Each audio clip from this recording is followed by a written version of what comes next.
BPSC TRE 2.0 के नियुक्ति पत्र की तैयारी के लिए गांधी मैदान को सजाने की जो प्रक्रिया है लगभग पूरी कर ली गई है। बीपीएससी टीआरई 1 की बात कर ले तो जब नियुक्ति पत्र बंट रहा था उस समय भरे मन से मुख्यमंत्री ने के पाठक को जिम्मेदारी दी थी कि जल्द से जल्द और अधिक नियुक्ति निकाली जाए और भी शिक्षकों की बहाली की जाए।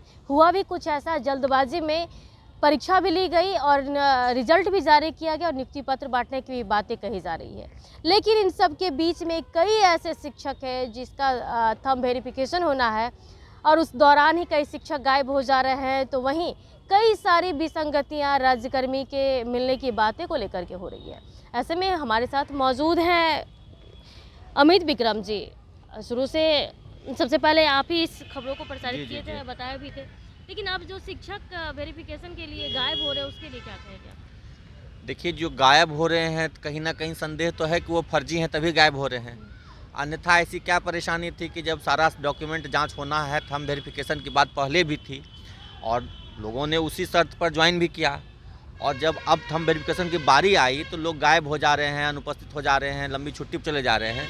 तो संदेह तो है कि फर्जीवाड़ा हुआ है, जिस भी पैमाने पर हुआ हो, लेकिन फर्जीवाड़ा हुआ है। शिक्षक गायब हो रहे हैं, मिलान नहीं हो रहा है। मुजफ्फरपुर में एक शिक्षक हाथ धोने के बहाने निकले तो फिर 5 दिन से लौटे ही नहीं हैं। कई शिक्षक लंबी छुट्टी पर चले गए हैं, अवैतनिक अवकाश में चले गए हैं। तो इस तरह की जो बातें आ रही हैं बीपीएससी के माध्यम से हुई नियुक्ति में, तो संदेह हो रहा है कि फर्जीवाड़ा हुआ है। और इसको लेकर के बहुत कड़ाई से माननीय के पाठक जी ने थंब इम्प्रेशन, चूँकि नहीं हो सका था, पहले बीपीएससी ने डेटा ही नहीं भेजा था, बाद में बीपीएससी से डेटा मंगा करके प्रथम चरण द्वितीय चरण दोनों के नियुक्त शिक्षकों का वो जांच करवा रहे हैं। और ये होना चाहिए, बहुत अच्छी बात है कि जो पारदर्शी तरीका है बहाली का उसका पालन होना चाहिए, और पारदर्शिता से ही तो बेस्ट और योग्य शिक्षक आएंगे। पूरी प्रक्रिया का उद्देश्य ही तो यही ना है कि योग्य शिक्षक बिहार के बच्चों को मिले। तो ऐसे में फर्जीवाड़े को रोकने के लिए जो भी कदम उठाए जा रहे हैं हम उनकी सराहना करते हैं, और ये बहुत आवश्यक है कि फर्जीवाड़े पर रोक लगे। किसी भी तरह की धांधली, स्कॉलर गैंग, सॉल्वर गैंग, ये सब जो है इस पर रोक लगना चाहिए, और जो भी इसमें शामिल हैं उनको चिन्हित करके कड़ी कार्रवाई भी इन पर होनी चाहिए। के पाठक का नाम लिए तो एक चीज़ याद आया कि 13 जनवरी को नियुक्ति पत्र मिलना है, 14 तक के पाठक गायब हैं। शिक्षा विभाग का एसीएस बैद्यनाथ प्रसाद को बना दिया गया है। क्या है ये सब? देखिए, ये अंदरूनी बातें तो खैर हम लोगों को जानकारी नहीं है, लेकिन ये बहुत बड़ी विडंबना है कि जिनके कुशल नेतृत्व में इतनी बड़ी बहाली प्रक्रिया चल रही है और इतनी पारदर्शिता का पालन किया जा रहा है। आपने जस्ट मैंने जिक्र किया, थंब इम्प्रेशन तक की जांच हो रही है, डॉक्यूमेंट वेरिफिकेशन अभी होना है। इतने महत्वपूर्ण कार्य बाकी हैं और उनके ही नेतृत्व में, उनके ही मार्गदर्शन में सारा काम हो रहा था। और उसका जो सबसे बड़ा समारोह था, नियुक्ति पत्र वितरण समारोह, उस दिन उनका ना होना, कहीं ना कहीं ऐसा अंदेशा हो रहा है कि विभाग में या सरकार से तालमेल बिठाने में उनको दिक्कत आ रही है। कुछ लोग हो सकता है उनसे नाराज़ हों, कुछ पावरफुल लोग होंगे जो माननीय के पाठक जी से नाराज़ होंगे, जिस वजह से इस नियुक्ति पत्र वितरण समारोह से उनको अलग करने की पूरी साजिश रची गई है। ऐसे समय जबकि वो बीमार नहीं है, वो पटना में ही हैं, और हम लोग खबर मिली कि कल शाम में भी थोड़ी देर के लिए वो ऑफिस गए थे। तो कोई बीमार नहीं है वो, लेकिन पता नहीं आखिर क्या माजरा है और इसके पीछे कौन से लोग हों जो उनको चाहते हैं कि वो नियुक्ति पत्र वितरण समारोह से वो दूर रहें।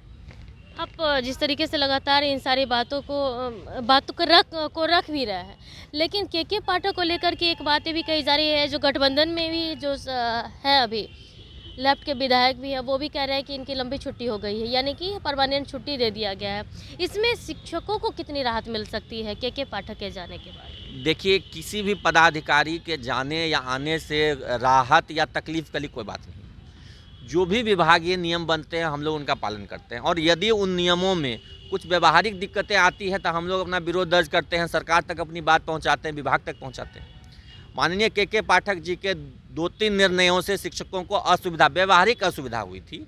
ये नहीं है कि हम उनकी मंशा पर संदेह करते हैं या उनका उद्देश्य गलत रहा होगा, लेकिन व्यवहारिक दिक्कतों का सामना करना पड़ रहा था। 5 बजे तक का जो उन्होंने टाइम टेबल फिक्स कर दिया था, शिक्षिकाओं को विशेष करके जो सुदूर ग्रामीण क्षेत्रों में पोस्ट है उनको बहुत दिक्कत हो रही थी, अंधेरा हो जा रहा था, आवागमन में बहुत दिक्कत हो रही थी, तो वो एक व्यवहारिक समस्या थी। छुट्टियों में जो कटौती की गई है, परिवर्तन किया गया, उससे आपने देखा होगा कि पूरा हिंदू मुस्लिम नैरेटिव बनने लगा। उर्दू विद्यालय की अलग छुट्टी, हिंदू के लिए अलग छुट्टी, तो ये नैरेटिव बहुत गलत गया। शिक्षकों में इस तरह की कभी कोई भावना नहीं रही है धर्म को लेकर के, जाति को लेकर के, लेकिन छुट्टियों को लेकर के राजनीतिक इस तरह से प्रपंच रचा गया।